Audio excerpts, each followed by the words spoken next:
A little bit. You want to know what I did? What? I took my book into Barnes and Noble and put it on the shelf. My damn self. So what happened when someone tried to buy it? They're like, and I took a picture of myself next. No, somebody was like looking at it, and I was like, "Don't touch it." I was like, "Don't." That's my only copy I got right now. Don't. oh man.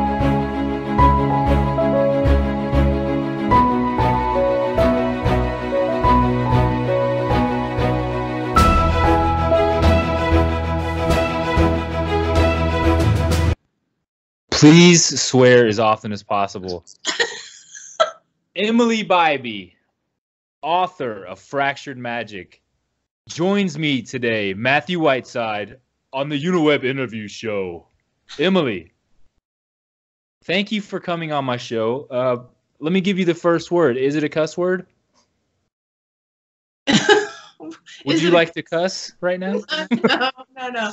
I gotta work to that. I can't just spout those. I gotta get in the mood first. Yeah, so. It's definitely one of those things where you just gotta get in the mood to drop an F-bomb or something. You can't just walk around up to your kid and be like, "What the F's up, man?" Oh no, I've said that before. I have teenagers. Are you kidding? Nice. Like, oh. I don't know your kid's name, but I can just imagine you walking up to your son or daughter and be like, "What the F's up, John?" No, it's more like, what the fuck were you thinking?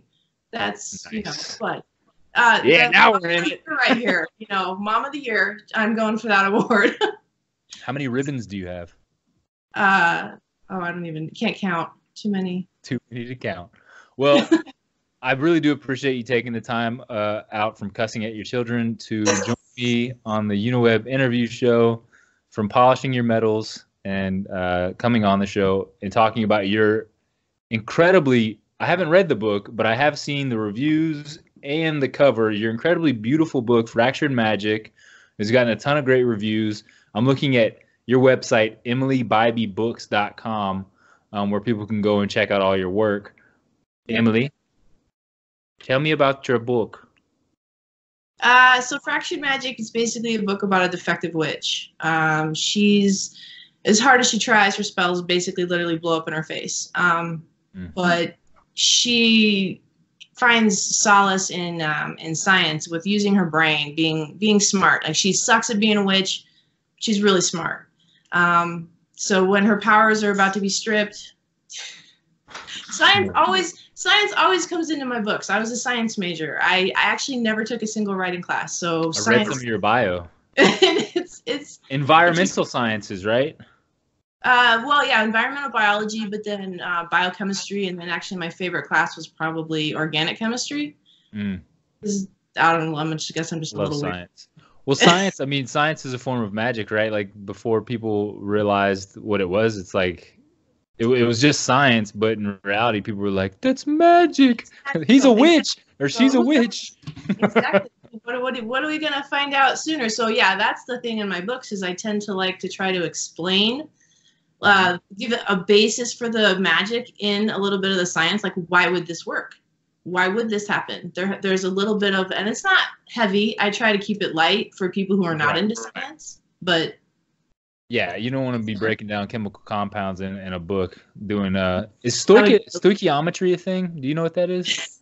Yes, stoichiometry. I just was talking about that with my son, because he's in advanced chemistry. So yes, balancing the equations and how many moles versus grams you need of each compound. Okay, I talk to people. Sidebar, everyone watching. We're talking about Fractured Magic, Emily Bybee's awesome book, but we're sidebarring on some stoichiometry, because I swear to you, I thought I was dreaming or something about taking this class in chemistry in high school, because I talked to so many other people, and I'm like, "Do you remember taking stoichiometry?" And they're like, "What the heck is stoichiometry?" Like, and I'm like, "You don't remember this insane process of weighing, measuring, and multiplying and adding like chemical compounds, and that like makes you want to rip your brain out of your head and throw it against the wall?" It's just a cool word too. How can you forget that? It is a cool. I love that word. I'm so glad you just told me that I wasn't hallucinating my high school days. I knew It was real.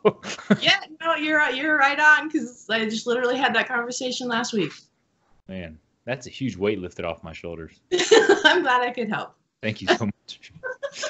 So this isn't like, okay, so I want to get this straight. Your character, the main character's name in Fractured Magic she's a defected witch. Yes, her name is Maddie. It's what? Maddie. Maddie. Hey, that's like me as a girl. Exactly.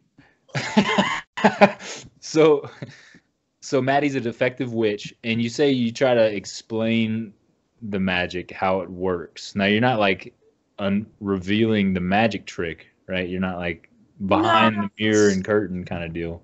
It's more of like she's trying to figure out why is her magic defective, and then because the Council of Witches decides they have to strip her powers because she tends to blow stuff up, so it's kind of hard to hide. They think there's terrorist attacks because she's blowing stuff up in a coffee shop. And I mean, she's kind of, yeah. Well, what's she using magic in a coffee shop for? Like trying to warm up her coffee or something? No. It was her best friend's boyfriend was cheating on him, so she turned his coffee into mocha napalm and it landed on his crotch. It was just, but it's sort of in a fun way. Does that sound fun? That sounds fun. No, but she basically is trying to go on this journey of not only finding the secret to unlimited power, which witches lost several hundred years ago, but figuring out why is she a defect, like the secret behind, like what does it mean to be a defect and why is she one? So they've really beat her down. Being a defect is like a dirty word. They bullied her horribly. I mean, bullying doesn't even, they mistreat her so badly. She wants to find out, and she wants to fix herself. She thinks she can fix herself so that she can perform magic. But really, she's going on this journey to finding sort of her own truth. And she has, a hot guy along with, because, that's just gotta add in a hot dude.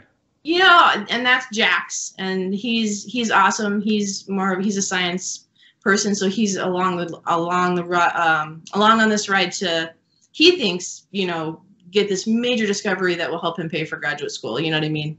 He wants to, but they sort of pretend to not like each other, but obviously at the end they probably do.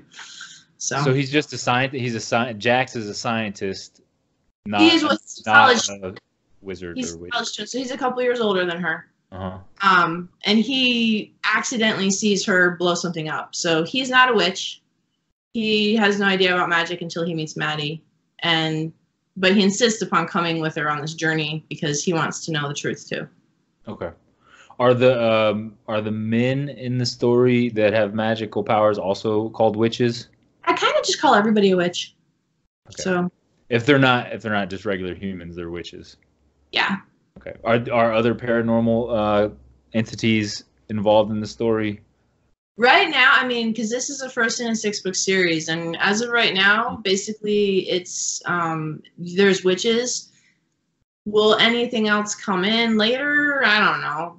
It's a possibility, I guess. Probably, yeah. Not any like werewolves or vampires or fairies or anything like that. Probably. I'm trying to keep it pretty focused. Witch focused. Well, yeah. I've read series where it's like by the 10th book you have, fairies and demons and vampires and werewolves and shapeshifters and it gets really confusing. And I love those series. I won't name, it was the Sookie Stackhouse series, which I loved. Yeah. By the end of the series, I was like, oh my gosh, I can't, which one is this? What kind of character? That's the thing, though. You have to write what you love and what kind of flows right for you. Because if you try to emulate what somebody else is doing, regardless if you love it or not, then it's just not going to come out right. It's going to come out like somebody else. And that's, in a lot of ways, that's the kind of the hero's journey that we talk about, right? With Maddie's on that hero's journey to figure out not how to be like these other witches, but to figure out how to be like herself. Yeah. How do you? So with defective, how do they're able to strip her magic from her? Yeah, it's kind of like they burn out the channels in her brain that make her a witch, but it's more of a art than a science. So, they can end up anywhere from like sort of mentally deficient to dead or anywhere in between. No big deal. Just stab her in the brain. It's just gonna fry a piece of your brain like a donut. It's not a huge deal, right? I mean, Oh my gosh. So it's like a magical lobotomy. kind of. Yes. Yeah. That sounds fun. That sounds amazing. How did you come about the story of Fractured Magic with Maddie and Jax? um, I kind of was going through a process in my brain of trying to figure out the cliches that are in young adult. So like, the parents are dead and they don't know they're a witch, or they don't know they have powers. All these cliches, and I was trying to go against all of those. So it's like, okay, parents are alive. She knows she's a witch. And it just kind of came about that way. But then her being defective and blowing stuff up, it was more, I was just writing the scene where she was trying to do magic with her mom, and everything it's just like, oh man, this should just explode. And that's kind of how it came about. But I didn't think about it when I was writing the book. I didn't think about, I didn't have a moral that I was trying to, or a message I was really trying to consciously portray to people. But I do think that what came out was, and this is probably because one of my sons has Asperger's and has terribly been bullied his whole life. So, but what it was, she's different. She's really different. And it looks like she can't do anything right, but she's actually amazing. Like, being different is not bad. Being different can make you, even more special. You know what I mean? 100%. I agree. Yeah, it's like we spend our whole lives trying to fit in when we were born to stand out. It's like, just be who you're supposed to be. Yeah. And the world becomes attracted to that. It's like when we finally decide to just blossom into the person we were supposed to be. Like, I was listening to something this morning about blossoming, like the flower only attracts bees when it blossoms to pollinate, right? Like if it doesn't blossom, if it stays and it never blooms, then nothing ever comes to it. Like, as soon as we decide to blossom and become who we're supposed to be, then we attract all the right things in our life. No, that makes sense. Yeah, I like that. Thanks. I try to say things that make sense sometimes. So this book has been out since October, and you were published through Wild Rose Press. Yes. So do tell, how did you come about this publisher, Wild Rose Press? Or did they find you? Did you find them?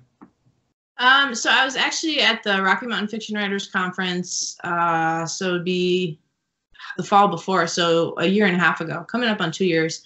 And I met with Rhonda Penders, she started Wild Rose Press. Actually, I met her in it's so typical. I met her in the elevator, so it was kind of the elevator pitch.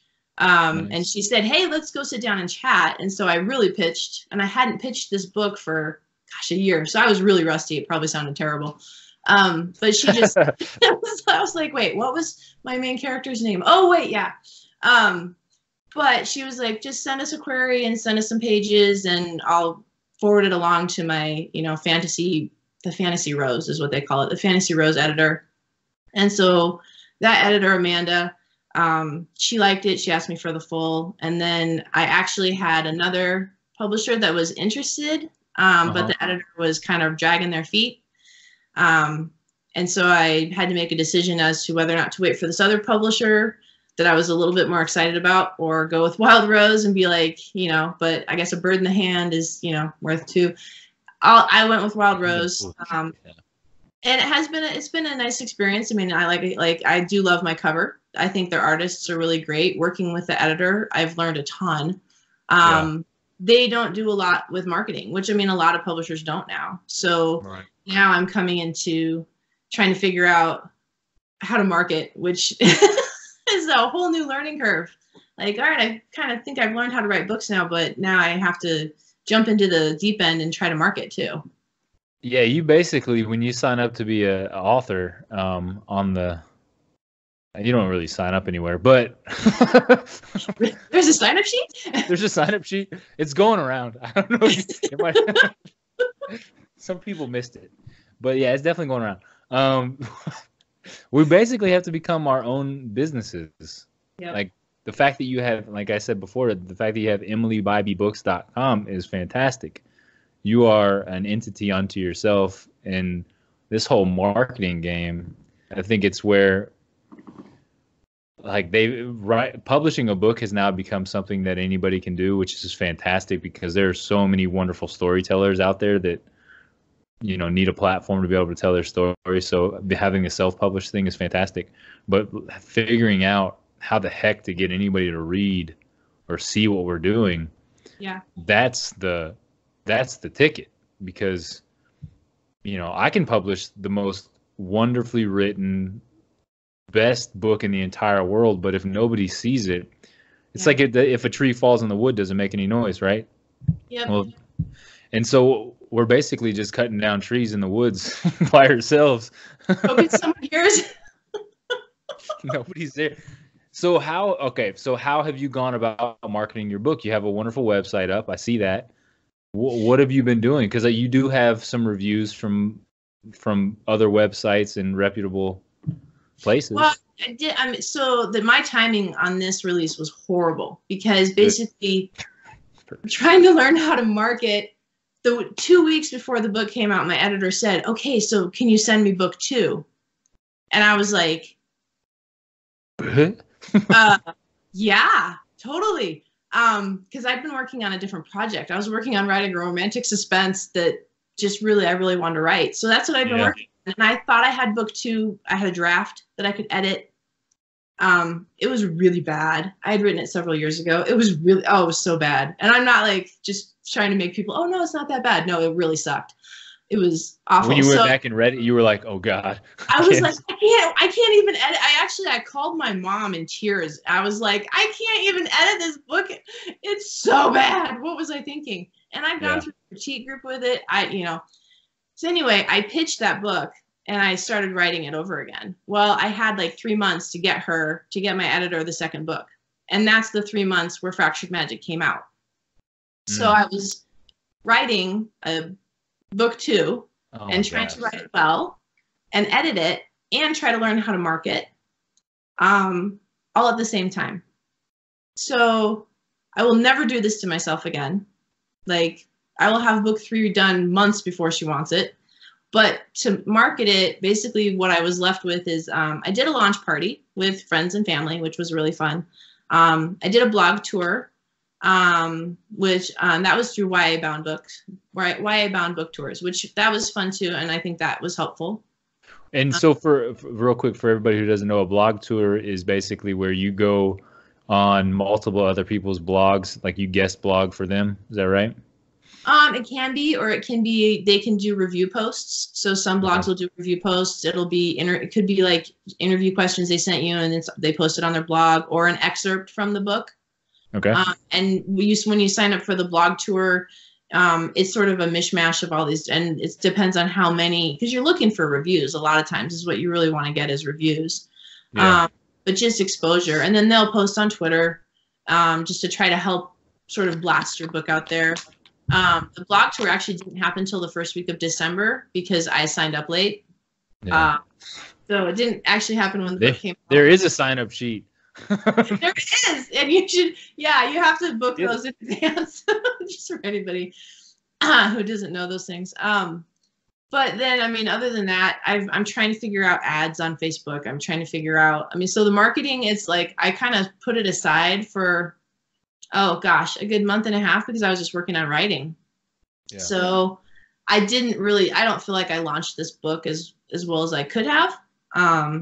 But part of that was just a situation that I put myself in, having my editor expect to have the second book right away. So. Well, it's also a scary thing when you're like, okay, I know I need to market and publish or market my book, but I don't know how much I should invest, like how much money should be, because at the end of the day, there probably is going to be a financial investment that goes into marketing your book, but it's like, we don't want to make bad decisions because like many first time published authors, it's like we're not just like rolling in the dough that we can just throw, like put up billboards and commercials and stuff like that. We need to make very, very smart marketing decisions. Oh no, my husband wanted me to take an ad out at the local movie theater. Really? Yeah, I was like, what? Like, were you gonna do a commercial on the or something? He's all like, no, you should like totally like look, you can advertise at like AMC theaters. You should do that. And I'm like, that's probably like thousands of dollars. And he was like, oh, okay. I'm like, what are you, I didn't even know what to say. I'm gonna get like a car wrap for my book. I'm just gonna wrap my car in the book cover. Awesome. Actually, that is a great idea. I don't know why I just now thought of it. I don't know how much those cost, but that is, if you have a good cover too, then you should totally, yes. See? Yeah, no, my husband was really magnets for your car. We decided on a budget ahead of time for marketing, and I think we decided on like $600. Yeah. And I was kind of a moron because I spent $300 of that making these custom-made pins that have the flower from the cover on them, so that I could have prizes at my book signings and stuff. Smart. They're so pretty though. Yeah. How many do you have left? Oh, well, I mean, I got 100, and actually they'll probably work for marketing book 2 as well, because the cover is going to be something similar. So, I mean, it wasn't, I mean, and I from the books I sold, I made back the $600 just from the hard copies that I sold. So we're not in the red, although then my husband says I have to take into account, any money I spend on conferences and all of that before I can really say I'm making a profit. So in one hand, he's extremely supportive. On the other hand, he's very a little too realistic for me. Practical I know. Guy. I'm terrible. Making sense and stuff. Yeah, but you should go take an ad out on AMC theaters. I'll totally make my money back from that. That's right. It's because, and that's the thing with like local advertising. That's why I like doing the social media, Facebook and Instagram and LinkedIn and Twitter, which I've found Twitter to be extremely helpful. The writing community on Twitter is fantastic, but I think Twitter is like a perfect place for writers, because it's literally, you have 160 characters to say whatever the heck you're trying to say and get your message out there, which is like, that's what we do as writers. We try to pack in as much meaning into hopefully as few words as possible. Yeah. Has Facebook been helpful for you? Has Twitter been helpful for you? Have social media platforms been helpful at all in marketing? I think I finally got Twitter pretty figured out. Facebook, I've never been a huge fan of Facebook, so I have to force myself to post on Facebook, but I'm trying. It's very slow. I think I've got Twitter, though. I'm taking these one things at a time. I just get this mental image of you like, just do it, Emily. You're going to post on Facebook, like you're holding your head. You're like, I don't want to do it. That might be kind of close to the truth, but Yeah. Yeah, no, if you look at my actual personal Facebook page, I never post. I hardly ever post anything on there. I might share some story about the environment, but other than that, like, I really hardly ever post. So this is a big leap for me to try to be putting myself out there and even talking to people. It's I'm not necessarily like the classic writer introvert that hates to go out in public. I'm not like that, but I will talk to people about I will talk to people about science or math or anything like that for hours. But if you ask me to talk about myself, like, it gets a little uncomfortable. Okay, let's talk about math. Why does it suck? I love math. What are you talking about? I still tutor math. I tutor math up through trig. Why is it made of hard? It's so difficult. Honestly, math is just, you go, no, you tell me what math is. I have no clue. No, I just think it's a different way of people's brains working. It has nothing to do with your actual intelligence, whether or not you're good at math or not. It's a different way of your brain working. My son, it's like language, right? Well, I mean, yeah. Well, so my oldest son, he is phenomenally bright, but he is very visual spatial, and he is very hands-on. So he will look at something, and when he was like 5 years old, he'd be like, "Mom, why are you blowing that up in the house? That's not going to fit out the door." And here I am, like, blowing up this enormous, like, roller thing, like one of those ones you get inside and you roll around the backyard. And I didn't even consider that it was not going to fit through the door if I blew it up in the house. So here I am. I did great in school. Yeah. I just kind of stuffed this thing out the door, and he was like, "Mom," So there's a lot of different types of intelligence. Like I'm a genius at accidentally coming up with cool T-shirt ideas. That's a thing. And I don't even know when I do it. People have to point it out to me. I take it for granted. That's what we tend to do with our own intelligence, and then we don't think we're that smart because, right, everybody can do that. Yeah, like anybody can obviously see that that's not going to fit out the door. But you know, I mean, I was the first person out of every spelling bee my entire grade school career. Really? The first person. Yeah. Every time. It became sort of a thing. If you ask me to spell something out loud, I probably will have a panic attack. How was that with the writing process? I mean, do you have a editing software plus like sending it off to editors? Well, yeah, because I'll tend to be like, oh yeah, that's the right way to spell it, but it's the wrong word. But I have no idea because there's multiple. You know, they sound the same. So I have help catching those, which is good. And spell check is, you know, it does help some, but. Yeah, no, writing. I never took a grammar class. I never took a writing class. You didn't have to take any writing or grammar in college? Nope. I took a Shakespeare and literature class. That was the one English class I took. Did you have to perform any Shakespeare?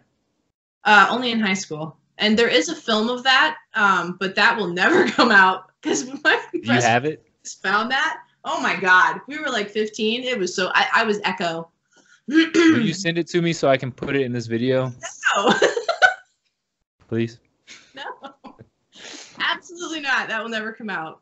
Doth yonder the window? I don't know any Shakespeare. You know how many books Shakespeare sold? I know he's dead, but no. You know, over 4.5 billion. Wow. Estimated sales.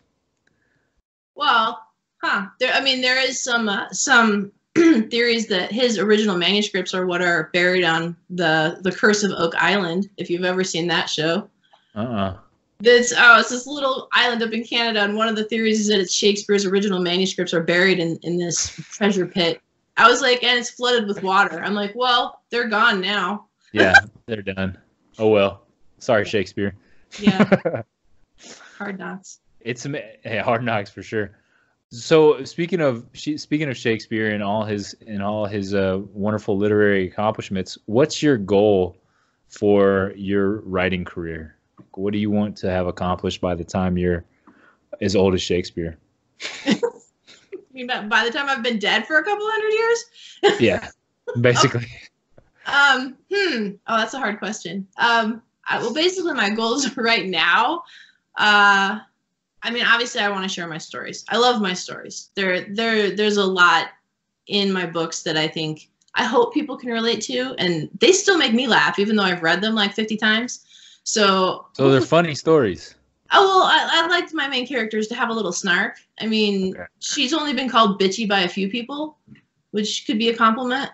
But I want people to enjoy them. I want people to, but, and then I do, you know, I want to contribute to my household too. So right. You gotta start making money at some point. Either that or I'm gonna have to go be a teacher or something like that, and that doesn't sound as fun. Be a science teacher or a math teacher. Exactly. You can make the kids buy the books that you're writing. Force them. If you don't buy my books, you flunk. Yeah, that's a good idea. That works well. I know it works well. I think I think too often we ask the question, what's your 5-year, 10-year goal? I think more so we need to ask, what's your 150-year goal? Like, what do you plan to be when you're 400 years old? Besides dead? Yeah, besides dead. What do you want people to say Emily Bybee? 400 years ago, some weirdo named Emily Bybee was cussing at her kids and shining her medals, and wrote a book, and that book brought the world what? Understanding for other people who aren't like themselves. I don't know. A little spark of happiness too. Excellent. There you go. See? Yeah. And now we know why you're doing it. And that's important. You know? It's important to know why we do things. Well, this series is all about, it's a series of 6 defects. So this is, 5 defects, and then the 6th book wraps it up. But so they're all different people who are defective. So But so Maddie's the first defect, and she meets her other, and she thinks she's the worst. She knows that she knows that there are like this tendency for there to be other defects, but she's never met one, and they usually just kill them. So there aren't very many defects left, and then she thinks she's the last of all the defects because they can't find any more. But in the second book, it's about the next defect. So that's amazing. I got to read this book, Fractured Magic. I'm I talk about my defects all the time. I'm constantly trying to get rid of them. That's good. But this book is out now. Your Fatal Magic will be out in later this year, right? Aiming for October again. Okay. It was totally my fault, not my editor's fault, because I got it to her later. I didn't get it to her till last month. So now we got to get through the editing process and the cover and all of that. So hopefully we're aiming for October. And then I have a romantic suspense that I'm working on that's completely different. I don't think it's going to be a young adult. I was thinking steamy adult romance, huh? It's not steamy though. It's not steamy. It's just there's too many people die. Like everybody dies. I keep shooting people. So like after the sex. I took out all the sex. That was terrible. No, it's I not. am not pleased. This is more about environmental stuff. This is the romantic suspense is about environmental and government conspiracies. Romance with trees? Well, there are rabid geese in it, kind of, but loving nature. That's what it's about. It's kind of, yeah, well, and overcoming anxiety and yeah. I think there was a movie, an environmental romance back in the day. It was called Romancing the Stone. Do you remember that? Yeah, I remember that movie, and yes. So funny. Not quite there, but that was an environmental romance, right? Well, they did slide down a waterfall inside of a mountain. That's kind of environmental. That was so sexy. that waterfall didn't know what it had coming. I used to love that movie. I know, it was a good movie. So you write, you're pretty much writing all day long, or not all day long, but not all day. I'm not working right now just because of some health stuff going on. Some complications with a spinal fusion. So I have a lot of physical therapy and a lot of swimming at the gym, and nice. Then, I sort of get in the pool and flounder around and pretend that I know how to swim. You drown gracefully. I do. It's really good. The cleaning guy keeps an eye on me as he cleans the pool. How you doing over there? I'm like, I'm okay. You dead yet? It's only 5 feet of water. I'm not quite that short. Okay. That's good. Yeah. So no, I basically try to put about 4 hours a day into either writing, editing, or marketing. And since I'm trying to write a book, edit another book, and market a third book, I can get caught up on Twitter a lot, and then I don't get anything done. Twitter is a whole. It will drag you into its black abyss of weird tweets. And yeah, it can be fun. So yeah, but it's about 4 hours a day that I try to dedicate to doing something that has to do with writing. So awesome. So this will be the last question I have for you ever. Okay. I'm just kidding. What would you say your biggest inspiration for wanting to write is? Like, was there a book, a person, a song? I've always loved to read. My mom was reading me Little House on the Prairie when I was like 3 years old repeatedly. And I don't know, when I started having dreams, I had this really, really funky dream when I was like 12. And that was actually the first short story I wrote. And it was about a witch, actually. And it's actually the basis for the second book. It's the basis for Fatal Magic. I took that short story and I made it into the book. But I don't know. I never saw myself as a writer. I never thought I was going to be a writer. I was going to be a doctor or a scientist. Yeah. But I always wrote. I wrote these horrible short stories in college about people we knew that were romances. Those will never come out either. They're buried on that Galapagos Island or whatever. Oh my God, she told me she still has them, and I asked her to burn them. Oh. I don't know. So I don't know why. I mean, writing just makes me happy. On the days that I work on my writing, I'm happier. And I take breaks. Life gets in the way. You have children, you have surgeries, whatever. But I always seem to come back to it. So it's just these stories that I seem to want to tell. And I know a lot of writers say that the stories have to get out. But I'm just happier when I do it. So yeah, I totally understand that. That's cool. Yep. Great. Thanks for nothing. No, I was just kidding. Thank you so much. I'm sorry. You're so mean. I'm such a jerk interviewer.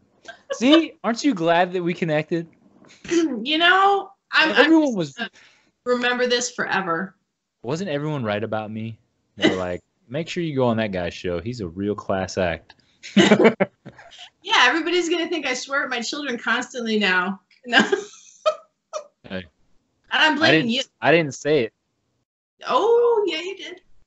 Oh, yeah, I did. A couple times, actually. That's all good. My kids will be like, yeah, totally. That's Mom. She's the worst. She's a monster. She actually made me do my homework last night. Oh, my God. Yeah, what a terrible. No, this has been fun. I appreciate you taking the time to sit down and talk to me. So it's been my pleasure.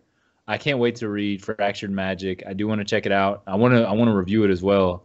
If you'll have me, I do reviews on the channel, okay. And I do them theatrically. So if you'll allow me, be a witch, you might need some dynamite so you can blow something up. I've got plenty of dynamite. Okay, then you're good. They call me Mr. Dynamite. Yeah.